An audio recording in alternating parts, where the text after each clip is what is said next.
Me dirá si arrancamos. Bueno, muy buenos días a todos. Muchas gracias por la asistencia el día de hoy. El día de hoy me complace nuevamente presentar al doctor Andrés Arias. Él es nuestro profe infectólogo, quien nos va a estar acompañando el día de hoy con un gran tema que es dengue, retos actuales en diagnóstico y prevención. Bienvenido y como siempre es un gusto que Ay, estés no, participando con nosotros. qué bueno retomarlas. Eso me parece muy interesante. Para este tema, pues, centrarnos en que hay nueva vacuna, creo que es lo importante, pero para dimensionar el impacto de la vacuna, hay que volver a retomar ese tema que nos ha acompañado siempre, que el dengue existe, pero que tanto existe y que tantas implicaciones tiene en nuestra vida diaria. Entonces, realmente lo mismo, yo estoy participando ahorita para un speaker bureau y un comité global de dengue. Sin embargo, todo lo que van a ver realmente lo encuentran publicados, son datos y alarmas diarias. Nada de lo que van a ver acá es diferente a lo que puedan encontrar y buscar. Y quiero mostrarles cómo mm, realmente cuando hablamos de dengue hablamos de una enfermedad infecciosa viral que nos afecta en todos los sistemas. Y esto es importante, no es solo la leucopenia y la trombocitopenia, sino que es muy dinámica, afecta a todas las edades, tiene un curso variable y puede llevarnos a complicaciones graves que pueden llevar a la muerte. Ayer y ahorita que pasemos ronda, pues por lo menos tenemos una encefalitis por dengue. Eso hace parte de las manifestaciones del síndrome extendido del dengue o del EDS. Entonces es importante entender que, de hecho, de rutina, muchos de nosotros nos enfrentamos a manifestaciones inusuales. Esas hipertransaminasemias con 1000, 2000 de transaminasas, esos eventos de hemofagocitosis, esos eventos de encefalitis no son típicos en el dengue, pero para nuestro contexto social y epidemiológico, al tener tantos casos, pues estamos acostumbrados a verlos tal vez más frecuente que lo hacen países no endémicos. Recuerden que Colombia hoy está en hiperendemia. ¿Qué pasa con dengue? Debe ser correctamente sospechada y algo muy importante, correctamente diagnosticada, porque si está demostrado que el diagnóstico temprano y oportuno cambia la mortalidad. Entonces uno pensaría que cambia la mortalidad porque hay una pauta antiviral, que hay una pauta terapéutica diferente a la hidratación, pero no. Solo con hidratación y adecuado monitoreo de signos vitales y signos de alarma, la mortalidad baja del 20% al 2%. Pero nace de un diagnóstico adecuado y que no quede un R509 o una fiebre inespecífica dentro del abordaje del diagnóstico que hacemos en los pacientes. En ningún momento de la historia, como hoy, miren cada 20 años, cada 10 años, 20, 30 años atrás, nunca habíamos tenido tantos casos de dengue. Hoy hablamos de 500 millones de personas en riesgo partiendo del subdiagnóstico, porque 80-90% de las personas que tienen dengue son oligo o asintomáticas. Tienen muy pocos síntomas y al tener muy pocos síntomas perpetúan ciclo en la comunidad de transmisión del dengue y adicionalmente, pues no consultan, no registran y perdemos esa curva de diagnóstico en salud pública. Miren lo que pasa de los que se infectan por año. 390 millones se infectan, solo 96 hacen manifestaciones clínicas, alto subregistro en ausencia de síntomas, que son los que no se vigilan porque no hacemos vigilancia pasiva. Mantienen el ciclo como les conté y en general hablamos de la mitad de la población mundial que puedan estar en riesgo. La letalidad tan alta como el 20% sin tratamiento oportuno, que nace el diagnóstico oportuno, pero desciende a menos del 2,1% con adecuado plan de tratamiento, seguimiento, o sea, hidratación y monitoreo de signos vitales. Algo importante, ¿por qué dengue ha cobrado tanta relevancia? Porque los países de medianos ingresos, que éramos los más afectados, pues evidentemente nos defendíamos con lo que teníamos, pero ahora que los brotes son en Estados Unidos, en Francia y en Italia, pues ya ha cambiado la percepción del riesgo porque está tocando países del primer mundo. Ya lo han visto, ya declararon, por lo menos en los Estados Unidos, que los casos de dengue son autóctonos, ya no esa concepción de patología del viajero, patología que no corresponde a mi área geográfica, al menos dengue en la Florida, ya son casos 100% autóctonos Y miren los brotes con alta mortalidad. Yo quiero que no olviden estos dos países. Cuando en noticias empiecen a ver Perú y Brasil liderando cualquier tipo de arbovirosis, Zika, chikungunya, oropuche, mayaro o dengue, tenemos que saber que el que sigue es Colombia. Siempre lideran la bandera de detecciones de nuevos brotes. Y los que cogieron nuevos brotes en Latinoamérica o el pico del brote y la mortalidad fueron Perú y Brasil. Después, obviamente, Colombia y después empezaron a caer todos los países adicionales, incluso países que no se habían enfrentado nunca con epidemias del dengue, o al menos no tan masivas o tan significativas como Brasil, o llamativamente Chile, donde todo lo febril tropical era fiebre del Hanta, jamás pensaban en dengue. Y miren lo llamativo de Chile.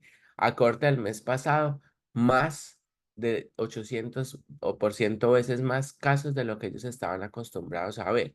Es decir, en su registro histórico habían tenido 80 casos en un año en zonas muy, digamos, localizadas de visitas de extranjeros o en sus islas, pero ya en las zonas geográficas no isleñas, teniendo más de 400 casos en lo corrido del año. Entonces ellos están ahorita en su brote y para ello llamativamente el diagnóstico se ha hecho más fácil o lo han pensado más, porque quienes lo han hecho han sido migrantes médicos del vecino país de Venezuela, que al estar enfrentados como el colombiano típico al dengue en cuadros febriles agudos, pues ha hecho las pruebas confirmatorias y las han enviado, digamos, a sus centros. Esto ha hecho que por PCR todos estos casos estén confirmados, o sea, aparte no dejen lugar a la duda.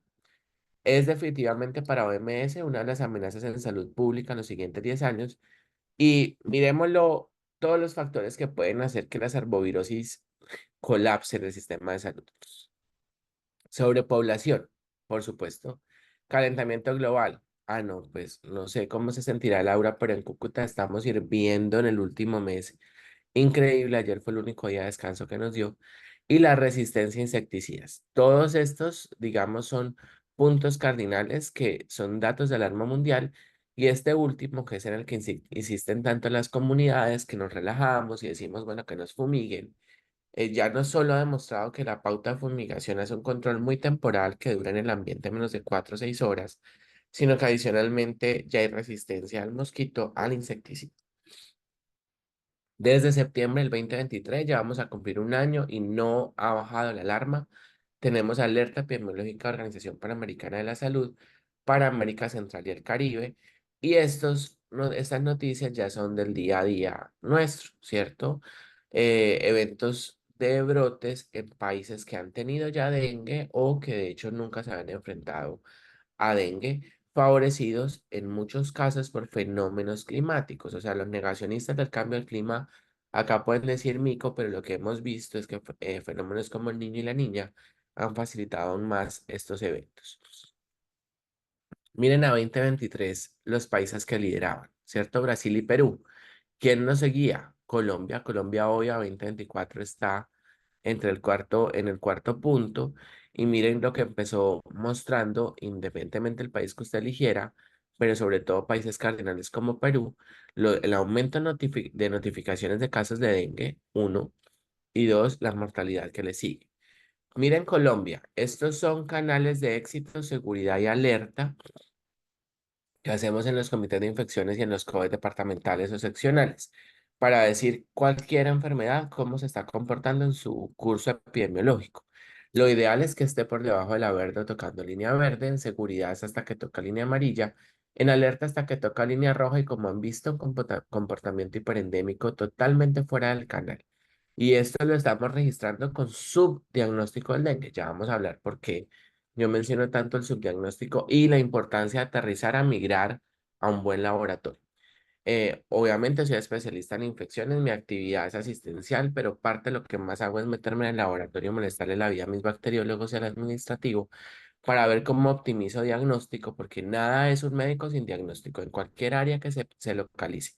Cualquier especialidad que quiera hacer un pediatra, el éxito o parte de las filosofías del médico es diagnosticar, tratar y paliar lo que no pueda tratar. Entonces tenemos que enfocarnos en lograr diagnóstico. Y miren cómo para 2022 recién había la apertura de COVID-19 en el país, registrábamos departamentos que siempre han sido rojos en brotes declarados, en ese está el mío, por supuesto, y otros donde estaba el comportamiento dentro de lo esperado, Santander. Pero ¿qué pasó una vez se abrió todo el comportamiento usual de viajeros e interacción social esperada? Esta es la Colombia que está desde la alerta epidemiológica de OPS y que sigue vigente en el país, toda en brote.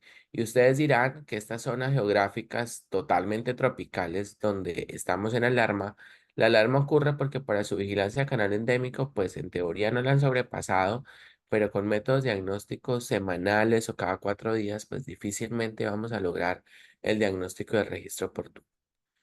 Tenemos los 4 serotipos y muy importante, la endemicidad del dengue. Cuando evaluaron 3 países marcadores, Singapur, Tailandia, y Colombia, y otros países de lo que es Hispanoamérica o Latinoamérica, quisieron evaluar en qué momento era esperado que al menos un porcentaje significativo de la población tuviera exposición al dengue. Y miren cómo a los 8 años, entre 8 y 9 años, el 80% de la población colombiana ya ha tenido un episodio del dengue. Eso quiere decir que desde muy temprano nuestros niños pueden estar afectados. La edad pediátrica es un factor de riesgo y de hecho los extremos de la vida es un factor de riesgo para complicaciones por dengue. Pero esto no significa que los adultos no puedan infectarse por dengue. El doctor Wilfrido lo mencionaba en estos casos, su gráfica no lo traje, pero quiero que salgamos de la idea falsa que nos enseñaron en medicina. Las tres ideas falsas son las siguientes. La primera, que con un cuadro de dengue, el primero yo no me puedo complicar y sí me puedo complicar. Hasta el 40% de los eventos de dengue grave pueden darse, de hecho, en la primoinfección, no requieren una segunda exposición. Una segunda exposición a un serotipo diferente para el fenómeno de expansión de anticuerpos o ADE pudiera ser más complicada, sí, pudiera ser más complicada, es el famoso concepto del pecado original, pero no significa que el primero no nos pueda complicar. Y el tercer mito, que es más reciente, yo me puedo reinfectar por el mismo serotipo porque cada serotipo tiene un genotipo diferente y cada genotipo tiene una subclase genética diferente.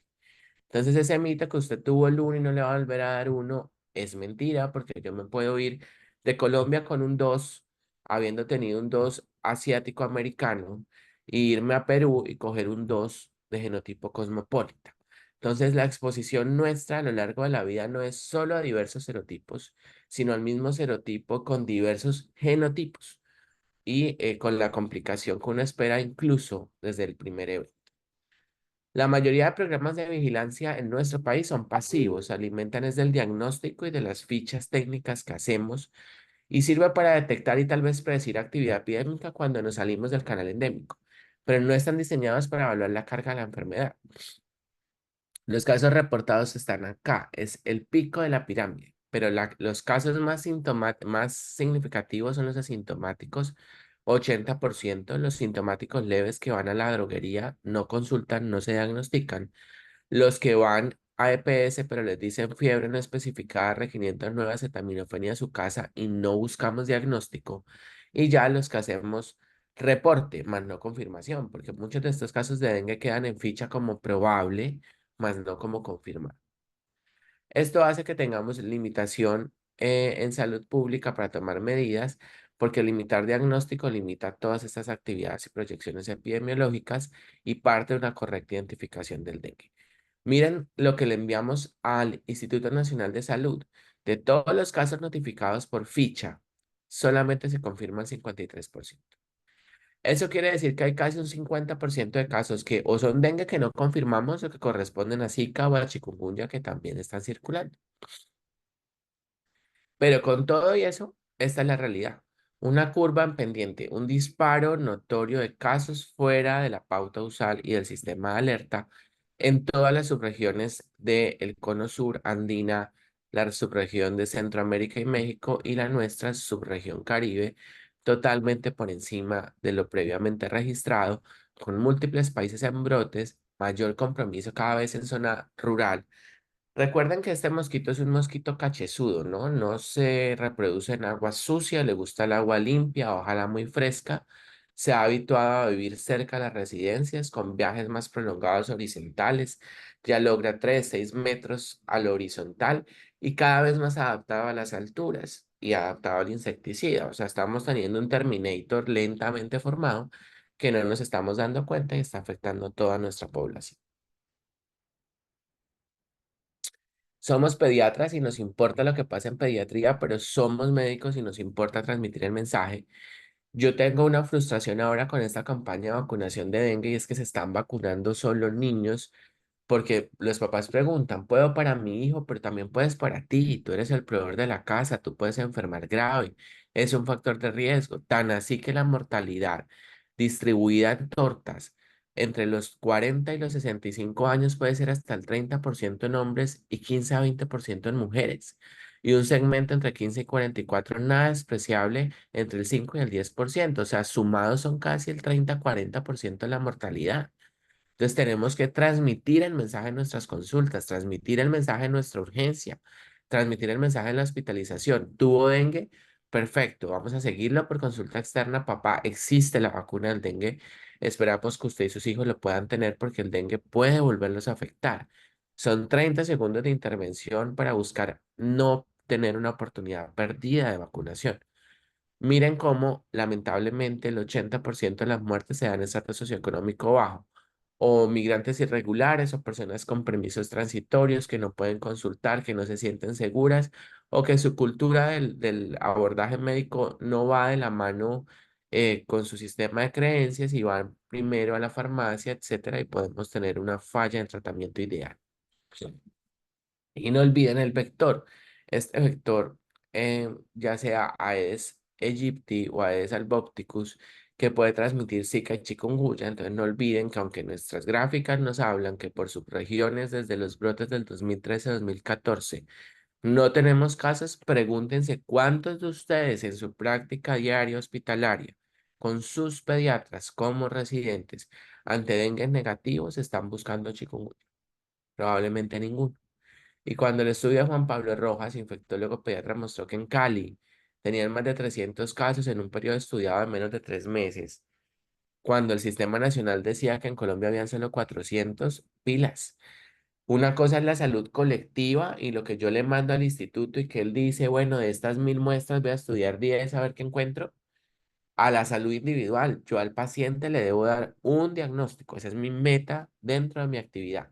Y eso se los digo porque ya existe serología también para chikungunya y es una serología con código CUPS que ustedes pueden solicitar. Y mi algoritmo de diagnóstico en zonas como Bucaramanga, Santanderes o el Gran Santander debe incluir si pienso en dengue y pienso en malaria, por supuesto, pero si mi gota gruesa es negativo y luego hice una seriada cada 8 horas por 3 negativa y definitivamente mi prueba de dengue, que no sale 4 días después de que la pida, sino sale hoy un diagnóstico, un cartucho, un resultado, me dice no tiene dengue acto seguido, debo buscar el sistema adicional de arbovirosis y la siguiente en cuestión es chikungunya y existen pruebas serológicas. Si como dengue mantienen el mismo ciclo urbano y selvático, pues evidentemente aparte comparten el vector. Por supuesto que están circulando con nosotros y recuerden que el mosquito, si bien se puede infectar de varios arbovirus, él elige casi siempre dengue, pero puede elegir solo chikungunya. Entonces, tengámoslo presente, tienen potencial epidémico y es la confusión en el diagnóstico, la alta tasa de oligosintomáticos, la ausencia de disponibilidad de diagnóstico, pruebas diagnósticas, lo que nos hace creer que no las tenemos, pero les dejo este editorial de Lancet. Brasil, el nuevo epicentro de chikungunya epidémico en las Américas. Y creo que les dije muy al principio que uno mira al vecino país de Brasil y mira a Perú, siempre que hay brote de arbovirosis. Si Brasil, para Lancet, Regional de Salud, que solo escriben gente de Londres y Estados Unidos. Ya hay alarma de brote epidémico de chikungunya, doctores. Creo que pocas palabras para decirle qué nos espera en Colombia a partir del segundo semestre de 2024 y 2025. Pero sin herramientas diagnósticas probablemente no lo vayamos a ver. El mosquito, adaptado en capacidad de vuelo y quisiera decirles que Este es el famoso, si yo mirara solo África, diríamos el cinturón de la miseria, del hambre, de la desnutrición, de la meningitis, de, bueno, pero no miremos solo África, vámonos a América y pues no es que nos toque diferente, ¿no? También tenemos un cinturón de muchas realidades sociales complejas y también de arbovirosis. Miren cómo circulan tanto Aedes como Albopticus, están totalmente cruzados en nuestro territorio y todos los linajes. Entonces esperemos que nos despierte la realidad. Miren cómo ha sido el comportamiento epidemiológico de Zika para el Instituto Nacional de Salud, prácticamente ausente, una que otra ficha, algún otro médico que lo ha pensado, pero todos son diagnósticos hoy por hoy por clínica, no hay confirmación y en ausencia de confirmación nos vamos a enfrentar a un escenario muy complejo. Dengue tradicionalmente, ya lo mencionamos, 80-90% pueden ser asintomáticos, o sea, hay una gran carga de enfermedad que no vemos y nunca consulta.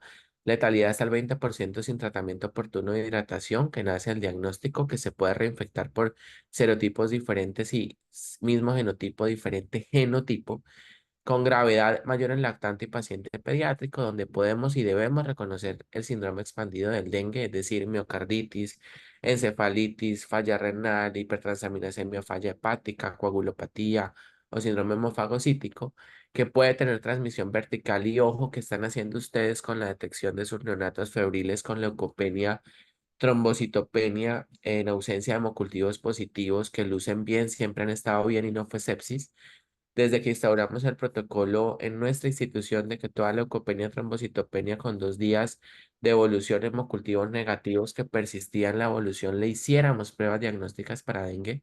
Hemos tenido 8 neonatos de una enfermedad que se considera neglected, que si no se busca no se encuentra.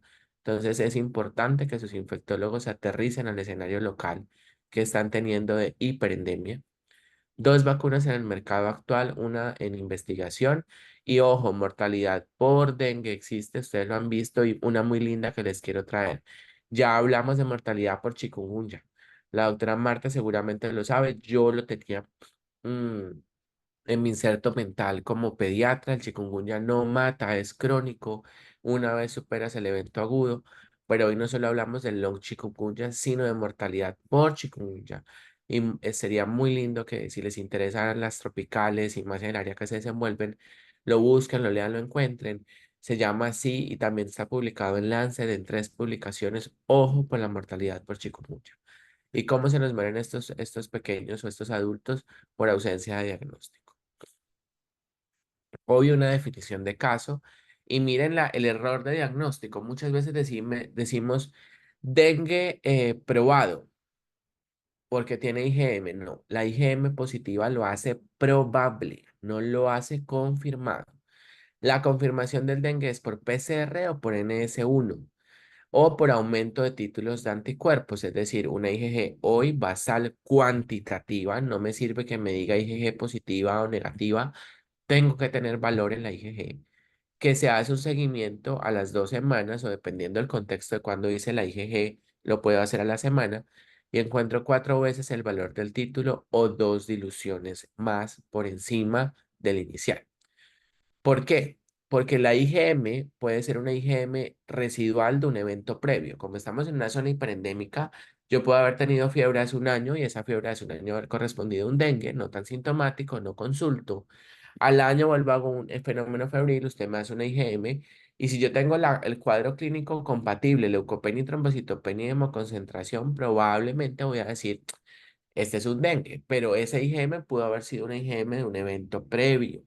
Entonces eso lo hace solamente probable. El confirmado es NS1, el aumento de títulos de IgG, una PCR. No quiere decir que un caso probable IgM con clínica compatible usted no lo vaya a intervenir y no lo vaya a manejar como dengue. Significa es que bajo la confirmación real de los eventos infecciosos, lo que lo hace confirmado son solo estos 3 eventos o la histopatología o lo que llamamos ya el estudio de viscerotomía post-mortem. Así que espero, no sé, doctora Marta, cómo estén, que en sus instituciones tengan NS1 e IgM, pero no solo que la tengan, sino que usted la pidió hoy y hoy salga el resultado. Si no, como departamento, ciudad hiperendémica, lo estamos haciendo totalmente mal. le estamos llegando tarde al diagnóstico y tarde al diagnóstico es tarde al tratamiento, con todo lo que arrastra una fiebre R509 no diagnosticada como dengue, que es iniciar antibiótico cuando el paciente no va bien, o con todo lo que arrastran de efervescencia, nuestra creencia que el paciente mejoró, relajamiento de esfuerzos terapéuticos, no vigilancia de la posibilidad de eventos críticos en fase de efervescencia y una complicación tardía ya, porque el niño que hace shock es un niño al que le llegamos tarde. Eso es una realidad indiscutible, excepto en cardiopatía congénita. El niño nunca se choquea si no ha avisado y no le ha puesto 50 banderas al pediatra diciéndole me voy a choquear. Excepto una cardiopatía congénita que hacen eventos súbitos cardiovasculares, el niño en eso, si no es un adulto que se infarta, que hace TEP masivos, que hace eventos cerebrovasculares masivos, donde hace un cierre del gasto cardiovascular y un evento súbito, el niño siempre está marcando la parada y le dice estoy redistribuyendo flujo, estoy oligoanúrico, disminuyó mi débito, tengo compromiso del sensorio, mire mi rata respiratoria. Y cuando no tengo la alerta puesta porque digo hizo de efervescencia, porque no tengo diagnóstico, probablemente lo evalúe diferencial una vez al día y no llegue a verlo hora a hora o cada 2, 4 horas según corresponda en sus signos vitales. No olviden la clasificación del dengue. Si bien nuestro CIE-10 aún pone fiebre por dengue, fiebre hemorrágica o dengue clásico, debemos en la observación aclarar que era un dengue sin signos de alarma, con signos de alarma o dengue grave. Esta clasificación nace de mejorar la sensibilidad de la clasificación.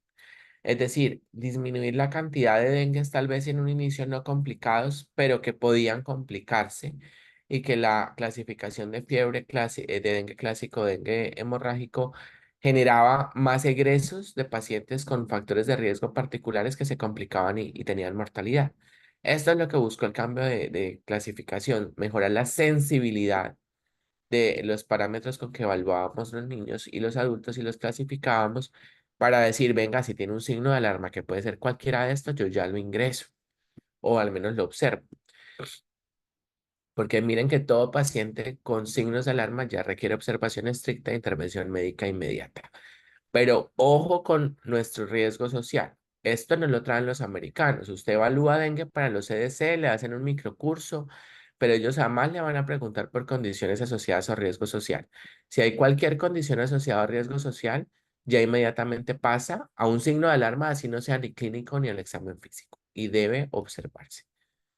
Por supuesto, tener la sospecha, buscar la confirmación pero incluyendo métodos diagnósticos puntuales, porque todo parte de un punto en común. Diagnóstico correcto para abordaje correcto y tratamiento oportuno. Estratificación de riesgos según factores de riesgo para clínicos. Solo creer que la clínica o los laboratorios sirven para hablar de dengue nos da una sensibilidad máxima del 80%. O sea, se van a escapar 20 de cada 100 niños que tienen una fiebre por dengue, que probablemente yo no le voy a aplicar el score de clasificación de signos de alarma o no, lo voy a dejar salir y si lo dejo salir, es un paciente que se puede complicar posteriormente. Y miren que la especificidad de score clínico y paraclínico no supera el 70%. No olviden síndrome expandido del dengue. El dengue es totalmente trófico de muchos órganos. El más común la miocarditis, pero ahí hacia abajo infarto pulmonar, derrame pleural, encefalitis, encefalopatía, ictus hemorrágico, compromiso renal, necrosis tubular aguda. Uno muy común, la hepatitis por dengue, incluso llegando a la falla hepática o la colecistitis acalculosa, que por años nos enseñaron que correspondía solamente a salmonelosis, el síndrome hemofagocítico, la hepatoesplenomegalia y los fenómenos de citopenia o freno medular. Entonces, ¿cómo estamos? Antes nos decían, síndrome febril agudo, gota gruesa, si tiene pues antimalárico, si no hago un enfoque sincrónico o sindromático, si es fiebre sin malaria y tiene exantema, piensa en dengue, si tiene eventos hemorrágicos, piensa en dengue, pero hoy también tenemos que decir, si tiene eventos respiratorios, piensa en dengue también, porque hay efusión pleural, si es ictérica porque inflama el hígado, piensa en dengue también, ya no solo fiebre amarilla. Entonces, ya nos complicamos porque de esta torta de 6 preguntas, 4 son siempre piensa en dengue y en la inespecífica también siempre piensa en dengue y chikungunya. Entonces, prácticamente síndrome febril para un país hiperendémico, dengue debe confirmarse o descartarse. Y buscar con infecciones que pueden ser usuales y entender que puede tener afectación multiorgánica y que muchas veces nos quedamos cortos en el abordaje. Nos enseñaron tristemente esto, que llega el dengue, que hay viremia, replicación del virus en el circuito sanguíneo, que hay inflamación, que hay endotelitis o inflamación del endotelio, fuga vascular, y que la fuga vascular es lo que explica parte de los fenómenos de complicación en la fase crítica. Y pare de contar. Pero no nos explican que el dengue viaja y que el dengue viaja no solo al endotelio, al hepatocito, se va por macrófago y que el macrófago se va a todas las zonas que tienen macrófagos específicos, es decir, se va al macrófago pulmonar, se va al macrófago del sistema nervioso central y puede afectar diversos órganos y por supuesto la afección medular en citopenias esperadas, sobre todo leucopenia y trombocitopenia. Miren, en dengue, los signos de alarma y el dengue grave o shock por dengue suelen aparecer en las primeras 24 a 48 horas de la efervescencia. Un niño no diagnosticado en esos primeros 3 o 5 días, máximo 7, que va a entrar en una fase crítica, es un niño al que yo no le voy a observar estos signos de alarma, que probablemente ya le di egreso por ausencia de fiebre y que si no le hago reconocimiento temprano, pues no hago la previsión de la posible complicación. Respuestas patogénicas asociadas con un fenómeno de expansión de anticuerpos previos o ADE, que es el pecado original que ya les conté, pero también una respuesta mediada hiperinflamatoria por inmunidad natural del linfocito T. Si bien hay memoria, que es protectora homotípica, la respuesta protectora homotípica es para el mismo serotipo del mismo genotipo, no de diferente genotipo, o sea, nos podemos reinfectar. Y miren cómo, para resumirles, si bien es cierto que el riesgo relativo, el RR, de desarrollar dengue grave en una infección secundaria por este compromiso del ADE es 20 veces mayor a una primaria, lo que también es cierto es que al menos en niños, mírenlo acá, la infección primaria por la edad, esta es la edad de los participantes, esta es la severidad. Factor de riesgo menor de 2 años, por supuesto, pero los casos con enfermedad de dengue severo o grave, al menos el 50% prácticamente lo presentó en un dengue primario, no en un dengue secundario. Entonces, si bien es cierto que el secundario tiene más riesgo, en el primario también existe y la probabilidad es mayor entre más pequeño sea el paciente. Entonces, olvídense que requerimos un segundo evento para tener dengue grave. Desde el primero lo podemos hacer porque cada vez más entendemos factores del hospedero, factores inmunológicos y estamos haciendo estudios, digo estamos porque que este año en uno, para buscar biomarcadores, ojalá no sé, una prócala, una interleuquina 6, un 18, un 16, que nos diga eh, qué pudiera prever el paso a un dengue grave, qué biomarcador se eleva que nos diga, venga, primero o segundo episodio este chino va a ser o no va a ser dengue grave el derivado genético, ¿cierto? Ya no es solo el serotipo, sino el genotipo y la magnitud de la viremia, que de esto no sabemos mucho, no tenemos cargas cuantitativas. Y por supuesto, el estado genético. Sabemos que hay ciertos haplotipos o condiciones genéticas del hospedero que favorecen una respuesta más complicada o menos grave. En regla general, para arbovirosis, sospecha clínica temprana es lo que facilita un tratamiento oportuno donde evitamos AINES y antibióticos, se basa en reposición hídrica con cristaloides, no con coloides ni con gelatinas, vigilancia continua de signos de alarma, permite evaluar la necesidad de seguimiento clínico, porque si yo diagnostico incluso dengue o chica o zika, chikungunya o zika, pues yo los debo a los tres poderlos seguir en la consulta porque puedo tener fenómenos de enfermedad crónica. Hoy entendemos al dengue no solo como agudo, sino como un cuadro que también puede dejar secuelas crónicas de 1 o 2 años de duración similar al chikungunya. Evitamos el uso de esteroides y limitamos realización de transfusión si no hay necesidad. Entonces, miren lo que les decía de los gringos. Ellos solo dan un grupo A, B, C, no dan un grupo A con factores de riesgo. Y no olvide que la producción local es buena y quien lo vive es quien lo goza. Debemos centrarnos en quienes realmente lo tratamos y evaluar las condiciones sociales. Si están presentes, deben ingresar a cuidados mínimos supervisados al menos por 48 horas. Y estas condiciones sociales muchas veces se nos olvida interrogarlas en pacientes categoría A sin signos de alarma. No me detendré en el tratamiento, ustedes ya esto con sus pediatras lo habrán repasado en mil cantidad de veces, pero para mí es muy importante entender que llamativamente a la nos piden que la prueba de laboratorio sea con IgM en el quinto día. Hombre, pero es que si yo no lo diagnostico a tiempo con NS1 o un duocombo IgM-NS1, probablemente ese A no vuelva, yo no lo tenga en mi inserto y me quede un R509 y yo no lo busque o no le busco, no le enseña al papá los signos de alarma para gravedad. No me detendré en pautas de tratamiento hora a hora sobre el paciente en una infusión de cristaloides que es 5 a 7 cc kilo hora o 7 a 10, pero va bajando hora a hora. Recuerden, el balance hídrico positivo es relacionado directamente con mortalidad. Y mis recomendaciones muy personales basadas en la evidencia para saber cuándo un paciente mejora. Si su gasto urinario está de más de 0,5 mililitros kilo hora, si su presión de pulso diferencial, es decir, la delta o la diferencia entre la sistólica y la diastólica no es menor de 20, es decir, no hay pinzamiento. Cuidado con el pinzamiento, doctores.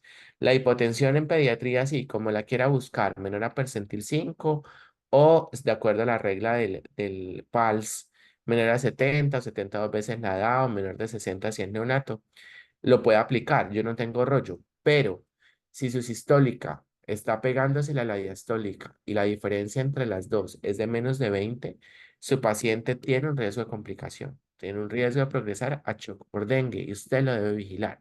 Es decir, ya no es 160, sino 78-60, está haciendo pinzamiento y ese paciente tiene factor de riesgo para complicarse. Ojo con la perfusión. El grupo de cardioinfantil de cuidado intensivo ha publicado mucho sobre el valor del llenado capilar como un parámetro casi igual o superior incluso al lactato para hablar de perfusión tisular y es un parámetro sobre el paciente en nuestro examen físico. Y el estado mental, por supuesto, el shock en niños hace una redistribución de flujo. Parámetros fisiológicos básicos, yo redistribuyo a órganos principales, cerebro, corazón, pulmón, y dejo distribuir a piel, riñón y gastrointestinal. Por eso hay ilio por sepsis o shock, por eso hay cambios en la temperatura corporal de la perfusión y por eso hay disminución del gasto urinario.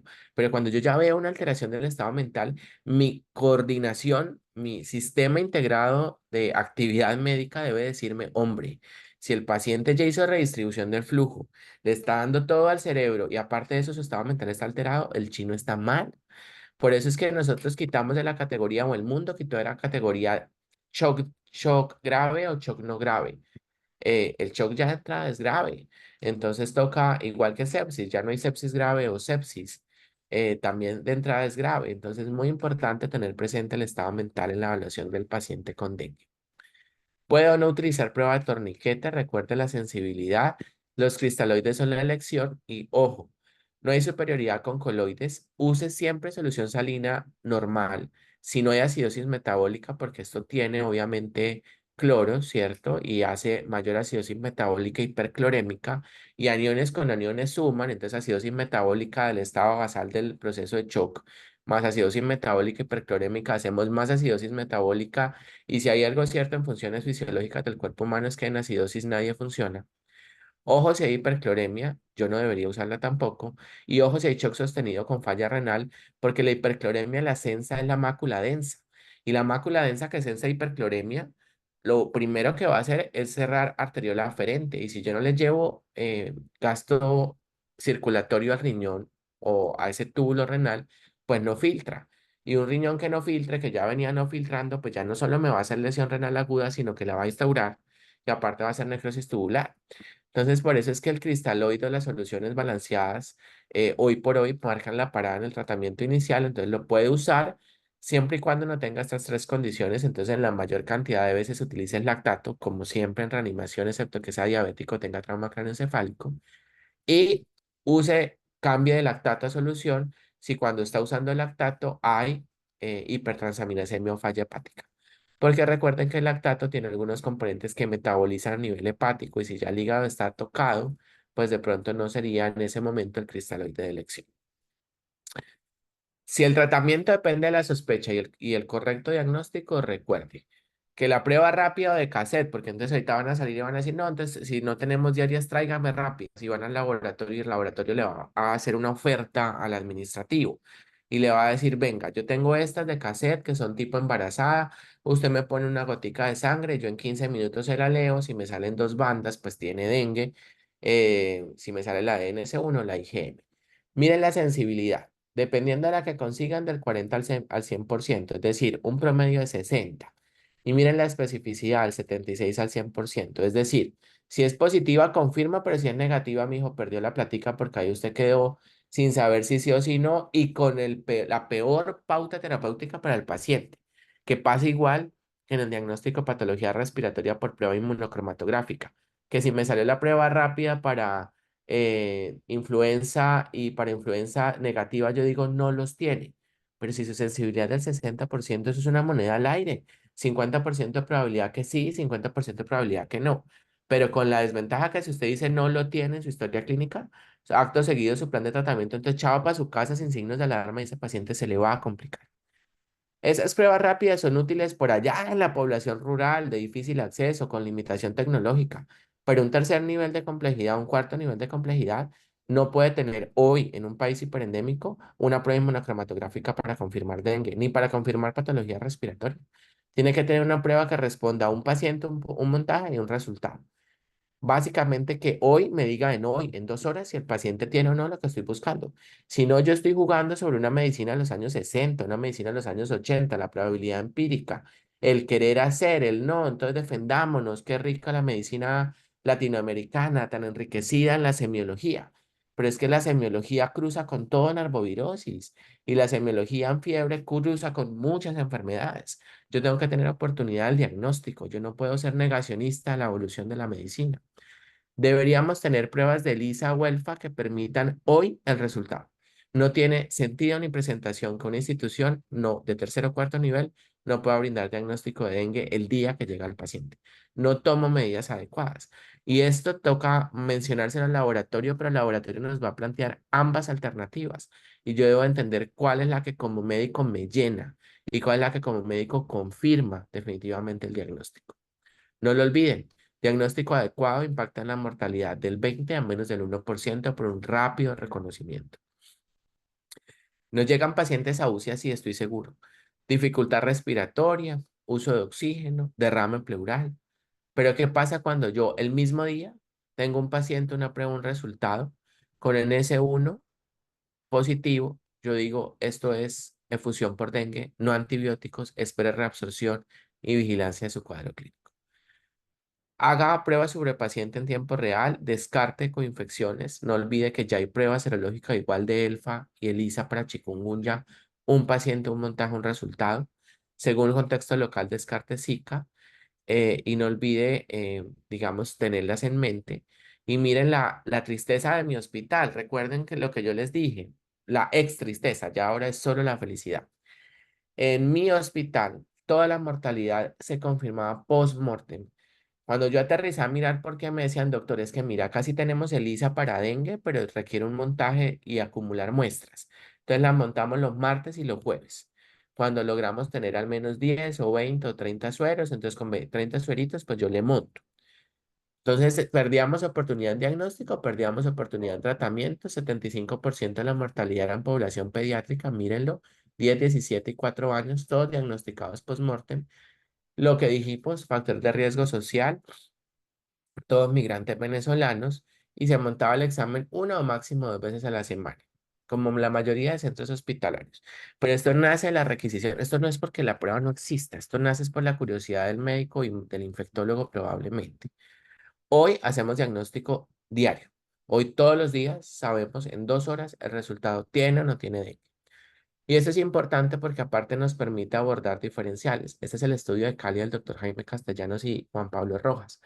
Miren lo que les mencioné, 345 pacientes estudiados para arbovirosis de una N de 568 que entraron al estudio. En 345 se confirmaron arbovirosis, pero miren, 41% fueron chikungunya, no fueron dengue. Solo dengue fue solo el 5,8% y coinfectados dengue con chikungunya el 35%. Y para entrar al estudio era fiebre sospechosa de dengue y se les hacían PCR. Pero para este mismo momento del año, con 345 casos de arbovirosis confirmadas y al menos 287 casos de chikungunya, ya fuera solo con dengue. El Gobierno Nacional decía que teníamos 420 en todo el país. Y este fue un estudio en un solo centro. O sea, el impacto del subdiagnóstico nos mata. Y ojo, porque una prueba rápida, mire, si usamos solo pruebas rápidas, que ya vieron que la sensibilidad es del 50%, reduzco el uso de antibióticos hospitalarios y el uso de AINES. ¿Qué pasaría si usáramos pruebas realmente confirmatorias que nos dieran el 100% de sensibilidad?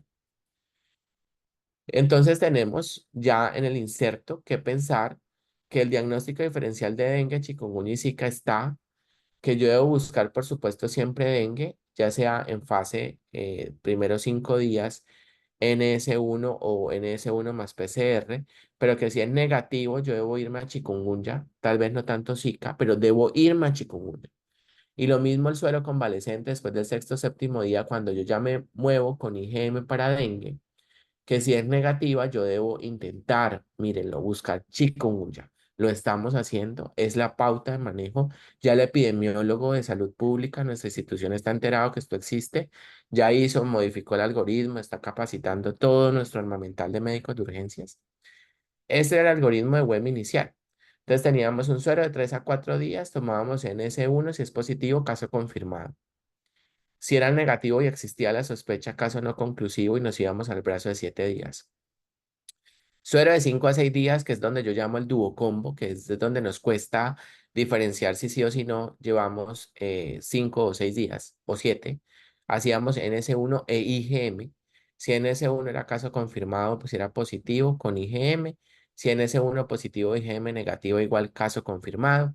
Si NS1 negativo a IgM positivo se volvía un caso probable, igual lo manejábamos como dengue, pero le hacíamos una muestra de IgG cuantitativa y luego por consulta pedimos la confirmatoria. Si ambas son negativas, caso no conclusivo, quedaba si había alta sospecha para algoritmo de día 7, donde hacemos ya IgM e IgG. Porque hacemos toma de los dos? Porque nosotros sí hacemos seguimiento de sueros pareados para hacer descarte final. Y si ambas eran positivas con la IgG, pues ya hacíamos un caso probable y luego seguimiento de suero pareado. ¿Qué pasa ahora en el web ajustado? Que si en el algoritmo de 7 días de suero convaleciente todo nos da negativo IgM, IgG, vamos a buscar chikungunya y estamos montando chikungunya. Entonces eso es súper importante. Solo he tenido un casito porque el reactivo me llegó apenas hace 10 días y apenas estoy en la campaña de socialización y sensibilización. Pero para 10 días tener uno y para 2 años no tener ninguno, pues yo me siento bendecido. Y ya por allá considera estudios para Zika y otras arbovirosis. Miren lo importante, hay un aumento inusitado de casos de dengue grave. Miren a Colombia. Tun, tun, tun, tun, tun, acá. Y el aumento inusitado de casos de dengue grave solo nos debe llevar a pensar que en la base hay mayor caso de dengue no diagnosticado y que hay que buscar chikungunya y Zika y no esperar datos de vigilancia de salud individual. Hay que buscar salud individual. Hay mayor riesgo intradomiciliario. Ojo con el diagnóstico.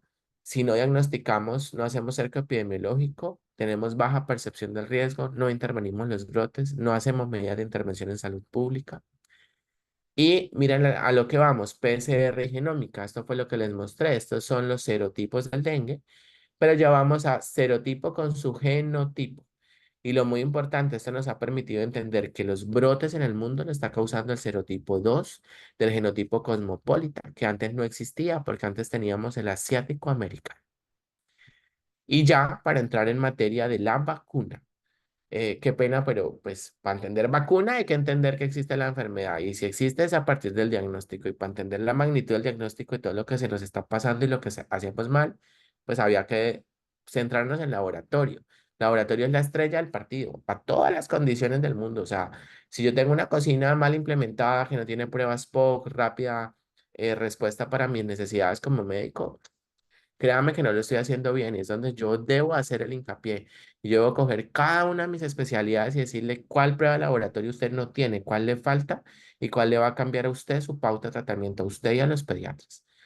Pero más allá del insecticida y el mosquetero en arbovirosis, hablemos de nuevas estrategias. Reciclar, hay que mejorar el diagnóstico, se los mostré. Dejar de tener solo 50% de diagnósticos confirmados, buscar el 100%. Mejorar la comunicación en la comunidad, familias sin dengue, recuerden todo lo que es limpieza del área donde viven, limpieza urbana y rural. y capacitar al personal de salud. Gracias a Daniela, gracias a la doctora Marta por este espacio, porque miren los datos. La mayoría del personal de salud ha escuchado el dengue. Ahí nadie está extraño. Pero la mayoría se informa es a través de medios, o sea, Caracol y la doctora no sé qué comunica. El nivel de conocimiento depende del nivel formativo, es decir, entre más bajo, un pediatra, un médico general, una enfermera jefe, una auxiliar de enfermería, menor conocimiento. Al menos la mitad no reconoce adecuadamente los signos de alarma. Y te hablo de médicos, ni el manejo adecuado cuando se presentan con signos de alarma. Y menos de la mitad conoce la dinámica epidemiológica, o sea, saben que no eran, que eran azules y que hoy están rojos.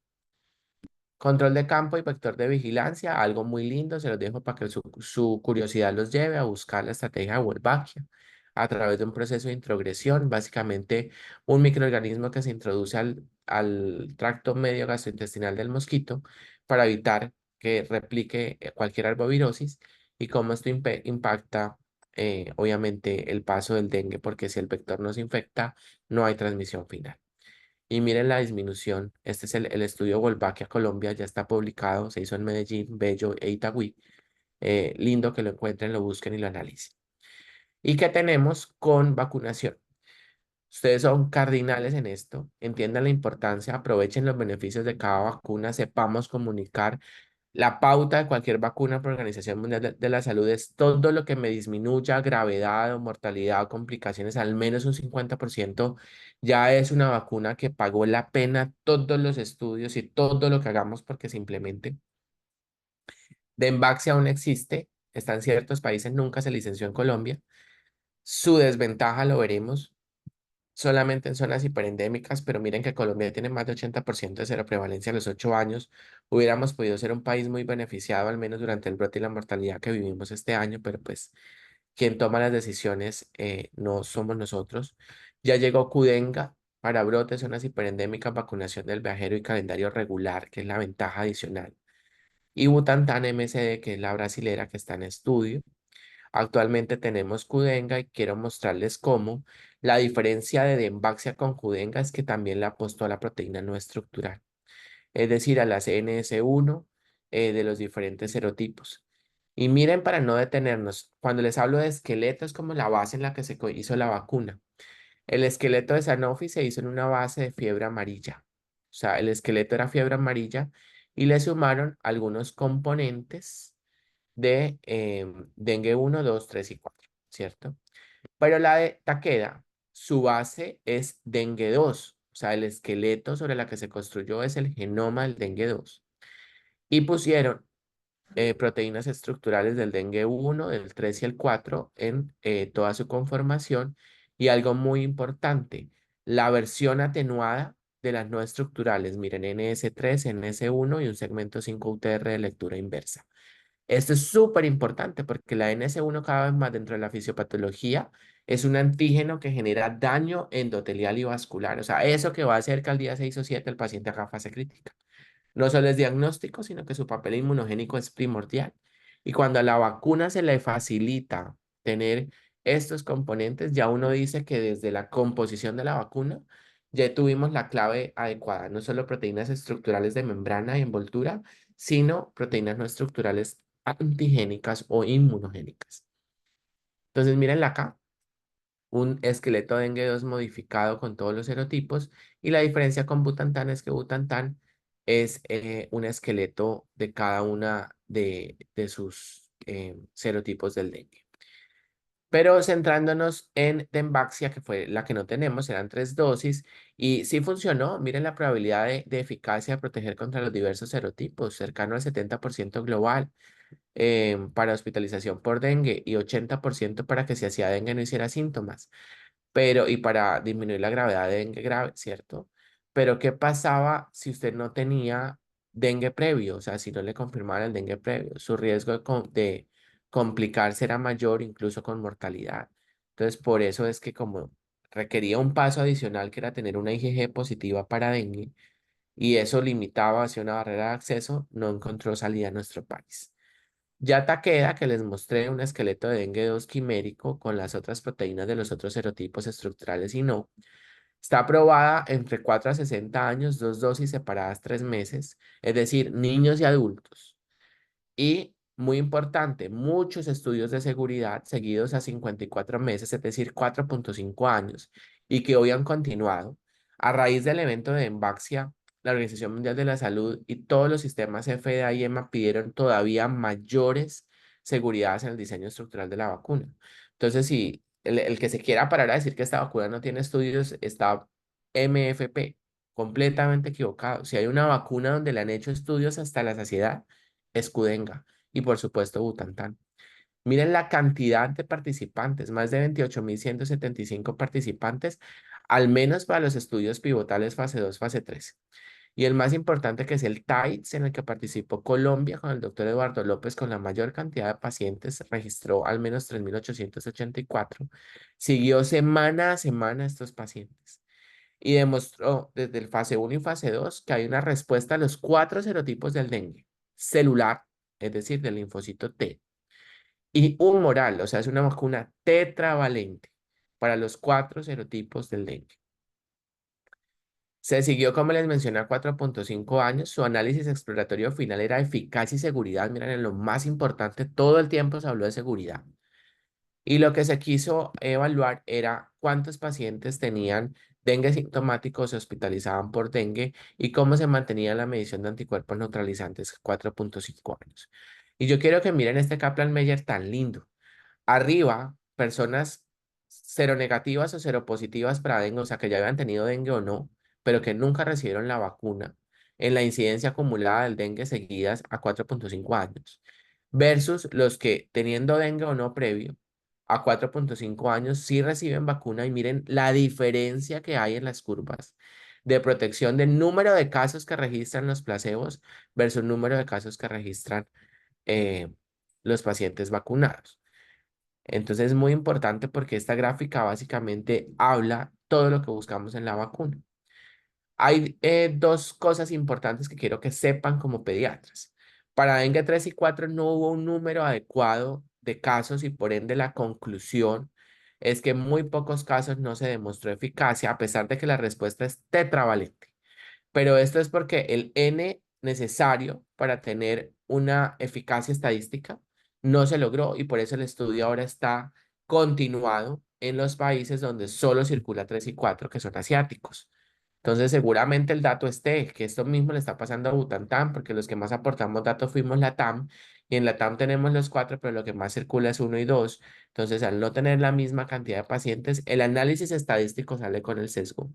Sin embargo, globalmente, la protección para dengue confirmado y sintomático es del 80% y para hospitalización del dengue del 90%, que es este análisis que está acá, y en seguridad versus los que reciben placebo, miren que la diferencia es prácticamente ninguna. Es lo mismo tener placebo que tener vacuna en manifestaciones de dolor, signos de alarma y demás.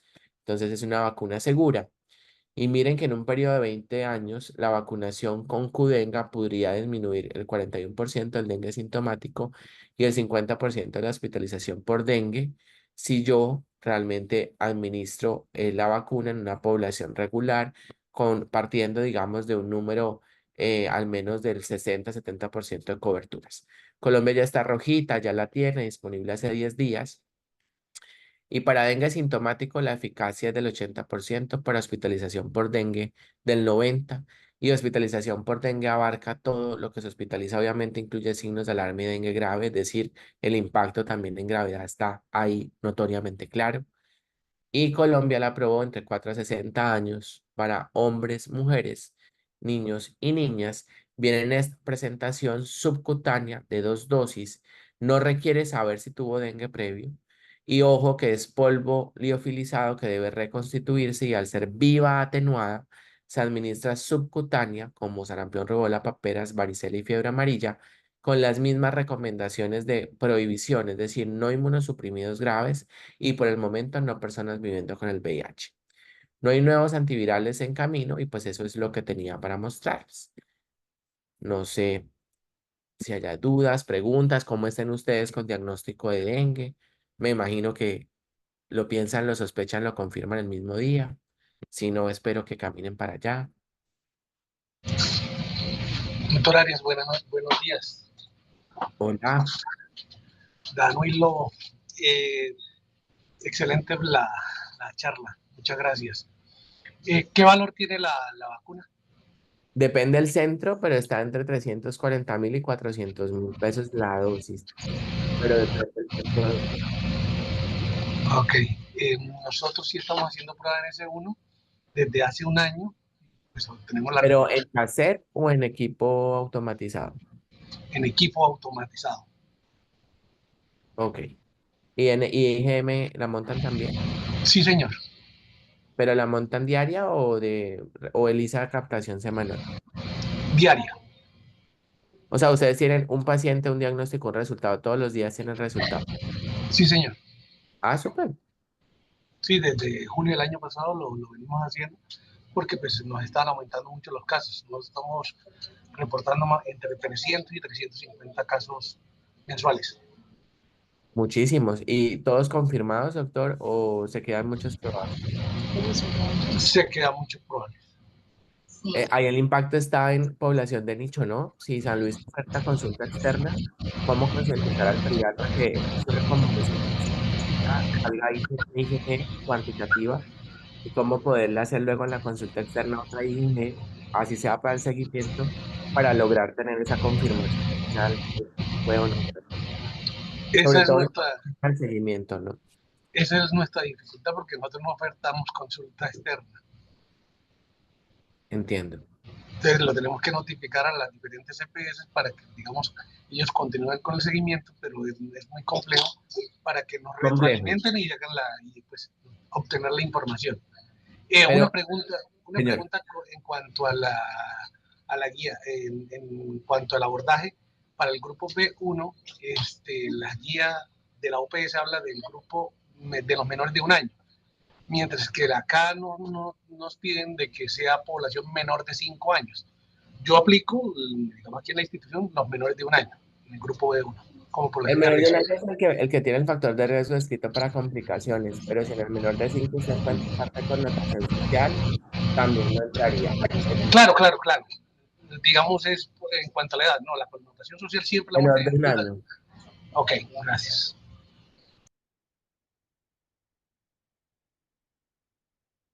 No, con gusto. Y lo único, doctor, tal vez donde no pueda impactar es como ustedes los mandan con órdenes de seguimiento ambulatorio, mandarle una IgG, hágale esto por su laboratorio, su APB ambulatoria, cuantitativo. Es de pronto como cerraríamos el nicho y le ayudaríamos a la salud pública, pienso yo. Sí, señor, gracias. Buenos días, doctor Arias. Una pregunta. Em, ya después de haber, bueno, abarcado todo lo que habló y pues aquellos niños en los cuales una NS1 no sale negativa, pero aún sintomático y pues con sospecha de enfermedad vectorial, entonces deberíamos empezar en Clínica San Luis a estudiar chikungunya porque digamos que quedó como esa duda en el aire. Acuérdate de los días, ¿no? Porque en ese uno es 3 a 5 días y luego tal vez entre 5 y 6 todavía te pueda servir el coletazo de detección cuando él ya empieza a bajar. Cuando el antígeno baja, sube el anticuerpo. Entonces, entre días 5 y 6 a hacer el dúo combo IgM con NS1. Si a ti te persiste la duda, tú deberías pasarlo al tercer brazo, abrazo de IgM con IgG. Y si a pesar de eso es negativa, sí deberíamos hacer estudio para chikungunya. A mí me llegó reactivo hace 10 días. Realmente que lo estén pidiendo los pediatras solo uno, pero yo no tengo afán. Es decir, a mí me costó casi 3 años de mi vida modificar la cultura para el abordaje de dengue en pediatría. En adultos fue tal vez un poco más fácil porque fue pasarles el algoritmo, dígalo, cúmplase y modifíquelo un poco.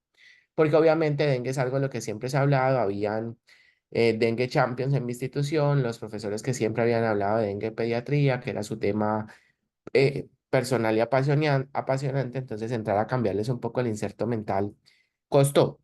Con chikungunya creo que va a ser un reto, eh, porque cambia mucho el paciente, no todos hospitalizan, el niño no dura todos los días hospitalizado para lograr las pruebas, pero sí, el brazo está, mi algoritmo quedó modificado en el hospital y ya con la llegada del reactivo es parte de lo que vamos a buscar y lo que vamos a mirar, porque si así pasó en Cali, no creo que nos diferenciemos tropicalmente de Cali.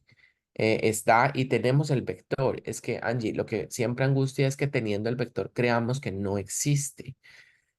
Claro, si solo pensamos en dengue y dengue negativo, pues lo demás se quedó. O sea, ¿cuándo has hecho ficha tú de chikungunya? Nunca la hemos hecho.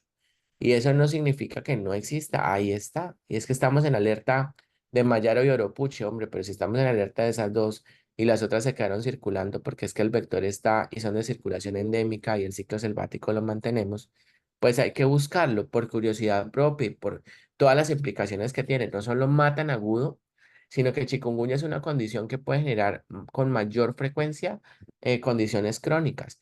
Entonces se pierde uno en el niño y en el adulto buscándole fibromialgia, artritis idiopática juvenil, etcétera, cantidad de diagnósticos diferenciales que agotan el recurso público de un sistema de salud, cuando yo simplemente puedo decir desde muy temprano, venga, es que él tuvo chikungunya, yo espero en los siguientes 2 años un 30% de poliartropatía.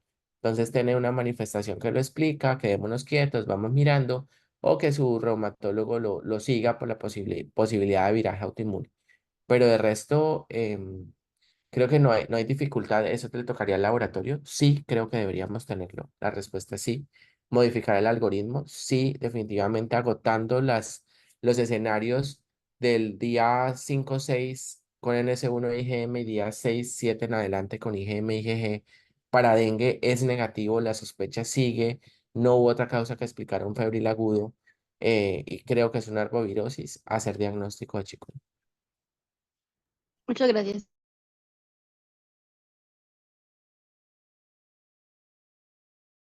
Doc, una pregunta. De pronto una duda que también podría quedar a los papás es, digamos, en el evento en que agudo ocurrieron, pues tiene dengue, ¿al cuánto tiempo podría hacerse la vacunación?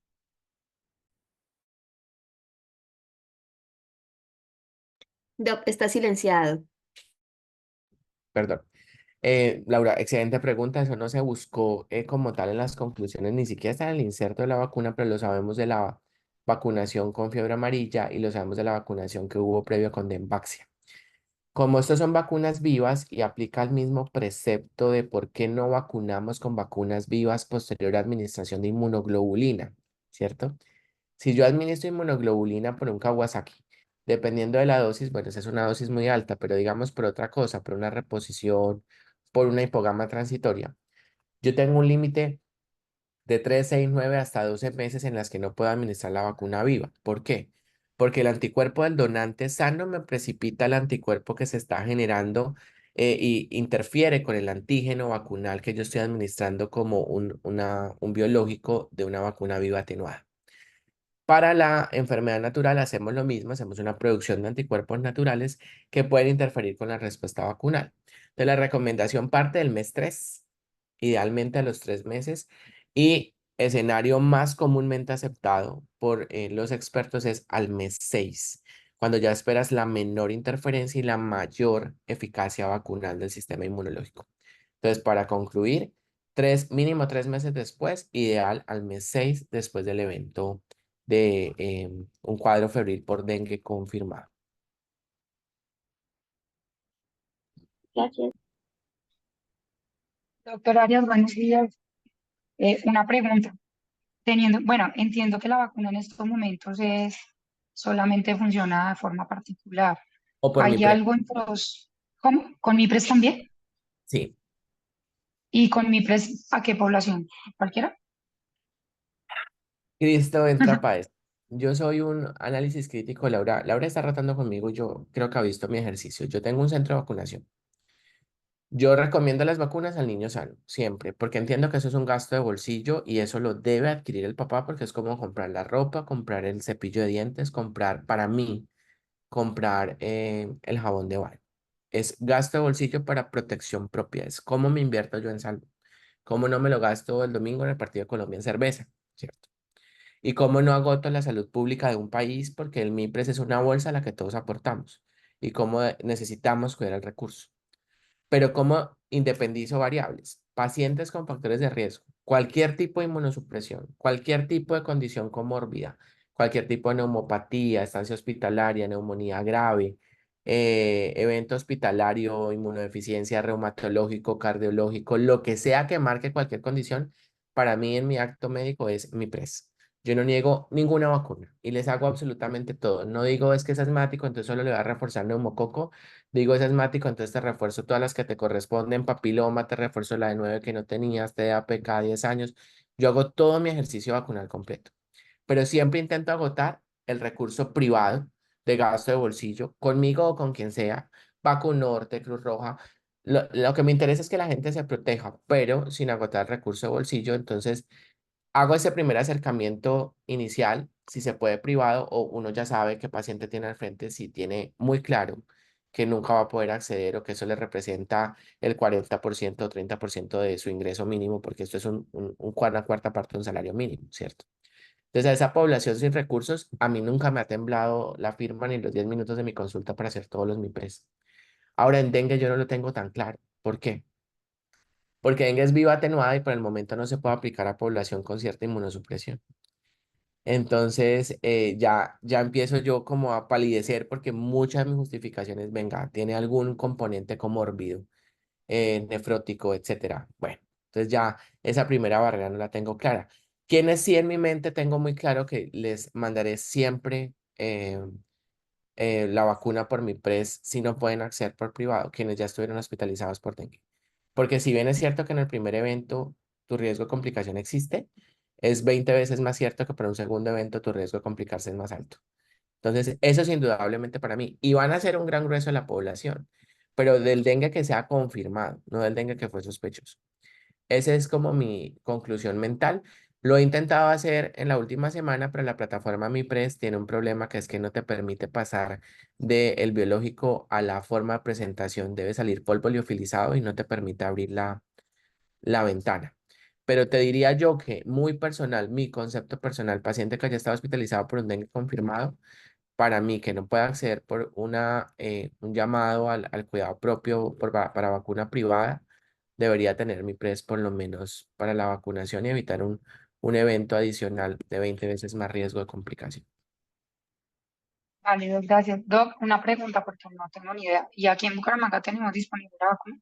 Sí, está en CBS, está en CDI, eh, y creo que ya debe haber entrado a Cruz Roja, pero CDI que está por cabecera, la tiene. Listo, Ah, bueno, perfecto, me la gracias. puse, no sobreviví. Eh, No, no fue tan grave. Duele el brazo, a ver qué sentí yo, duele el brazo, etcétera. Un día. Después estuve muy bien. En la segunda dosis es donde se espera a veces como el brote. Les contaré si lo hago. Pero esto es muy individual. Ya los países que han tenido en todas arrancados por metodología privada, excepto Brasil, donde tanta mortalidad los llevó a vacunar zonas geográficas donde se morían por dengue como política de salud pública.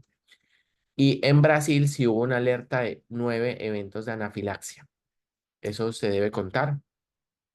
Pero esos eventos de anafilaxia nunca se registraron en los estudios y al parecer fue por una mala conservación del lote.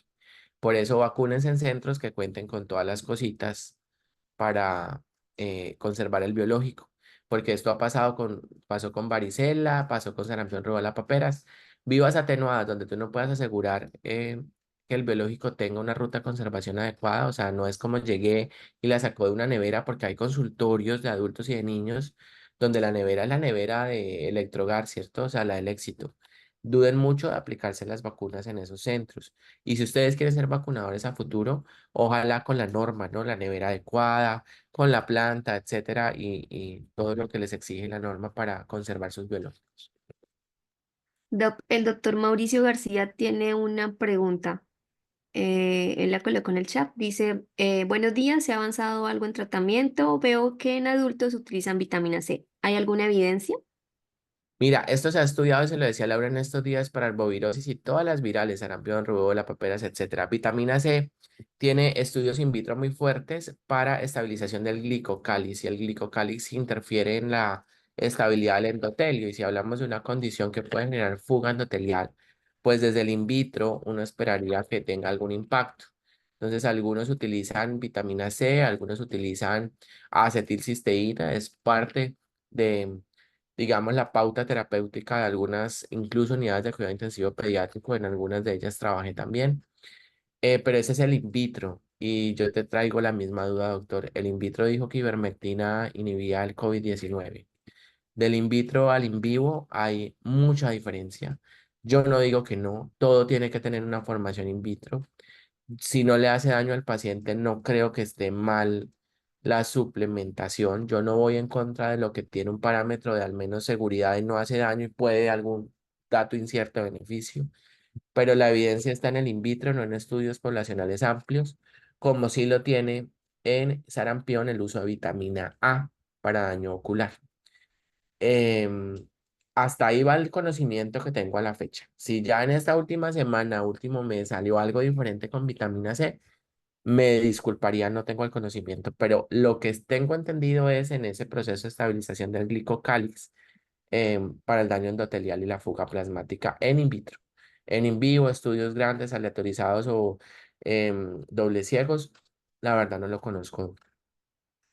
Muchas gracias, doctor, muy amable.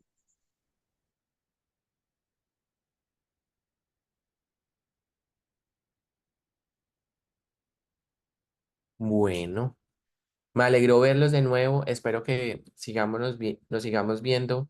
Los temas que les interese, este lo quería Daniela, el otro mes me avisan con anterioridad. Si es de los que ya tengo bien, si no lo trabajamos, no hay problema. Em, Tengo uno muy bonito que sé que ustedes son fuertes en neonatos, sepsis neonatal desde la era molecular, me gustó mucho. Lo hicimos en Panamá. Ahorita viene, nosotros ya vimos diagnóstico respiratorio, Laura, ¿me confirmas? Uso de filmar, etcétera, no No, sé. no, de ese tema no lo hemos revisado. Sería muy lindo, ese me lo preparé nuevo, no, nunca lo había hecho y me convencí cada vez más de por qué esas instituciones tienen que tener pruebas moleculares. Em, no sé, el que deseen que estén Los viendo dos. sepsis, seminario de sepsis sepsis desde el infectólogo es una nota largo, pero sepsis desde el infectólogo, les cuento un cuento, se echan un cafecito conmigo y lo podemos discutir muy amablemente, es una visión diferente a la del intensivista, con puntos de corte similares, pero para algunas cositas, la visión nuestra desde el área de las infecciones. Doc, muchísimas gracias por aceptar nuevamente nuestra invitación y claro que te esperamos el próximo mes. La verdad que es muy chévere poder participar contigo en estos temas de actualización. Les voy a dejar el link para que de pronto se registren quienes no se han registrado y vamos a pasarles por sus correos electrónicos la charla grabada. Muchísimas gracias a todos por su asistencia. Doc, nos vemos en una próxima oportunidad. Esperamos que sea el próximo mes y ahí estamos avisándoles con tiempo. Gracias, doctor Africano, Gracias, gracias siempre doctor por Arias. invitarme. A ustedes, como siempre, muy amable. Muchas gracias.